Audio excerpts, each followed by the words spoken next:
మరొక పక్క భారీ ఎత్తున మద్దతు కూడా లభిస్తోంది అల్లు అర్జున్ కి. సంధ్య థియేటర్ దగ్గర తొక్కిసలాట కేసులో అల్లు అర్జున్ అరెస్ట్ కావడం బాధాకరమని పుష్ప హీరోయిన్ రష్మిక మందన అన్నారు.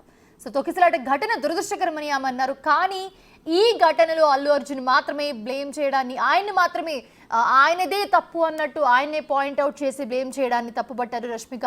బన్నీ అరెస్ట్ కావడాన్ని నమ్మలేకపోతున్నానని రష్మిక అన్నారు. సో అలాగే చాలా మంది కూడా అల్లు అర్జున్ అరెస్ట్కి సంబంధించి షాక్లో ఉన్నారు. అల్లు అర్జున్ అరెస్ట్కి సంబంధించి చాలా మంది స్పందించారు కూడా. సినీ ఇండస్ట్రీ నుంచి అలాగే పొలిటికల్ వర్గాల నుంచి కూడా చాలా మంది స్పందించారు. అండ్ అలాగే అల్లు అర్జున్ అరెస్ట్ పై బీఆర్ఎస్ వర్కింగ్ ప్రెసిడెంట్ కేటీఆర్ కూడా రియాక్ట్ అయ్యారు. అండ్ అలాగే వైఎస్ జగన్మోహన్ రెడ్డి కూడా రియాక్ట్ అయ్యారు. ఆయన కూడా రాసుకొచ్చారు. సో ట్వీట్ చేశారు. సో ఆయన ట్వీట్ ఒకసారి చూడండి, స్క్రీన్ మీద చూస్తున్నాము. హైదరాబాద్ సంధ్యా థియేటర్ వద్ద జరిగిన తొక్కిసలాట ఘటనలో ఒక మహిళ ప్రాణాలు కోల్పోవడం వల్ల ఆ కుటుంబానికి జరిగిన నష్టం ఎవ్వరూ తీర్చలేనిది. అదే సమయంలో దీనిపై అల్లు అర్జున్ తన విచారాన్ని వ్యక్తం చేసి ఆ కుటుంబానికి అండగా ఉంటానంటూ కూడా బాధ్యతగా వ్యవహరించారు. సో బాధ్యతాయుతంగా వ్యవహరించి ఆయన ఈ ఘటనకు నేరుగా అతన్ని బాధ్యుని చేయడం ఎంతవరకు సమంజసం అంటూ కూడా వైఎస్ జగన్ ట్వీట్ చేశారు. సో ఆ ట్వీట్ కూడా మనం చూస్తున్నాము. ఇక అల్లు అర్జున్ అరెస్టుపై BRS working president KTR react అయ్యారు. నేషనల్ అవార్డు అందుకున్న స్టార్ని అరెస్ట్ చేయడం పాలకుల అభద్రత భావానికి పరాకాష్ట అన్నారు. సంధ్యా థియేటర్ దగ్గర జరిగిన తొక్కిసలాట ఘటనకు నేరుగా బాధ్యుడు కాని అల్లు అర్జున్ని ఒక సాధారణ నేరగాడిలాగా ట్రీట్ చేయడం సరికాదన్నారు ఆయన. ప్రభుత్వ తీవ్ర చర్యను ఖండిస్తూ ఉన్నట్లుగా తెలిపారు. తొక్కిసలాట బాధితులపై తనకు సానుభూతి ఉందంటూనే ఈ విషయంలో నిజంగా ఫెయిల్ అయిందని ఎవరిని ప్రశ్నించారు.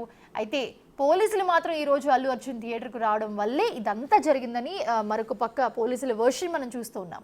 సో అల్లు అర్జున్ అరెస్ట్ వ్యవహారంలో కేటీఆర్ రియాక్షన్ దుమారం రేపుతుంది. మరో పక్క సంధ్యా థియేటర్ దగ్గర డిసెంబర్ 4న జరిగిన తొక్కిసలాట ఘటనపై కేటీఆర్ ఇప్పటి వరకు స్పందించలేదు. ఒక మహిళ ప్రాణం పోయి ఒక చిన్నారి ప్రాణాపాయ స్థితిలో ఉన్న 9 రోజులుగా కేటీఆర్ ఒక్క ట్వీట్ కూడా చేయలేదు. దీనికి సంబంధించి ఏదైతే ఇష్యూ జరిగిందో రేవతి గురించి కానీ, రేవతి కుమారుడు గురించి కానీ, వీళ్ళిద్దరూ హాస్పిటల్లో కొట్టుమిట్టాడుతూ రేవతి మృతి చెందింది, వాళ్ళ కొడుకు స్టిల్ హాస్పిటల్లో ఉన్నాడు. దీనికి సంబంధించి ఒక్క ట్వీట్ కూడా చేయలేదు కేటీఆర్. కానీ అల్లు అర్జున్ని అరెస్ట్ చేసిన క్షణాల్లోనే కేటీఆర్ నుంచి రియాక్షన్ వచ్చింది. ముందు నుంచి కూడా కేటీఆర్ తీరు ఇంతే, అందరికీ తెలుసు. బీఆర్ఎస్ అధికారంలో ఉన్నప్పుడు, ఆయన మంత్రిగా ఉన్నప్పుడు సెలబ్రిటీలతోనే తిరిగేవారు, వాళ్లతో సన్నిహితంగా మెలిగేవారు. అప్పుడప్పుడు సినిమా వాళ్ళ ఫంక్షన్కు కూడా హాజరయ్యేవారు కేటీఆర్. ఇప్పుడు కూడా కేటీఆర్ ఒక సెలబ్రిటీ గురించే ఆలోచిస్తూ ఉన్నారు. ఆయనకి కావాల్సింది సెలబ్రిటీలేనా అనే ప్రశ్న కూడా ప్రస్తుతం తలెత్తుతూ ఉంది.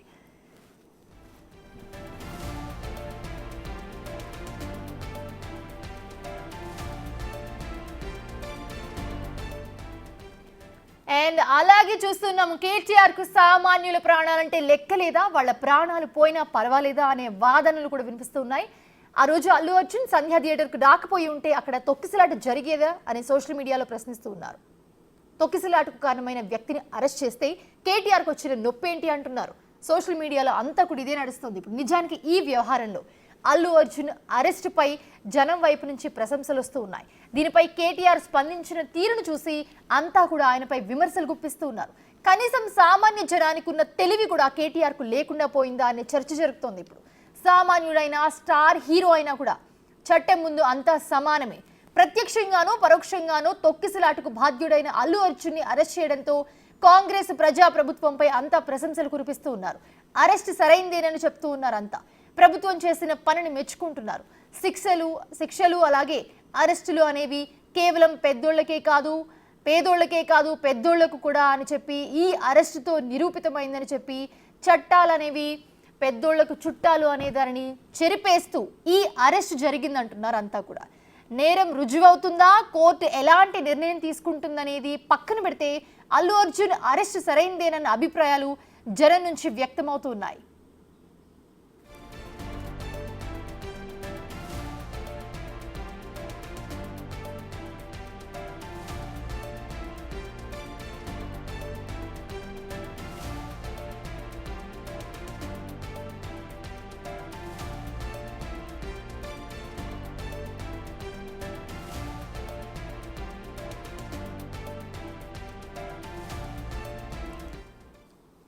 హీరో అల్లు అర్జున్ అరెస్టుపై కేంద్ర సహాయ మంత్రి ఎంపీ బండి సంజయ్ స్పందించారు. జాతీయ అవార్డు గ్రహీత అల్లు అర్జున్కు కనీసం బట్టలు మార్చుకునే టైం కూడా ఇవ్వకుండా నేరుగా బెడ్రూమ్ నుండి తీసుకెళ్లడం దుర్మార్గమైన చర్య, అగౌరవంకరం అని చెప్పి ఆయన అన్నారు. సో భారతీయ సినిమాకు ప్రపంచ వ్యాప్తంగా గుర్తింపు తెచ్చిన ఆయన స్థాయికి ఇది సముచితం కాదంటూ కూడా ఎక్స్లో పోస్ట్ చేశారు ఆయన. సంధ్యా థియేటర్ వద్ద జరిగిన తొక్కిసలాటలో ఒక మహిళ దుర్మరణం చెందడం చాలా దురదృష్టకరమని అన్నారు. అయితే భారీ జనసందోహాన్ని అదుపు చేయడంలో విఫలమైన కాంగ్రెస్ ప్రభుత్వ వైఫల్యాన్ని ఇది ఎత్తి చూపుతుందని తెలిపారు బండి సంజయ్.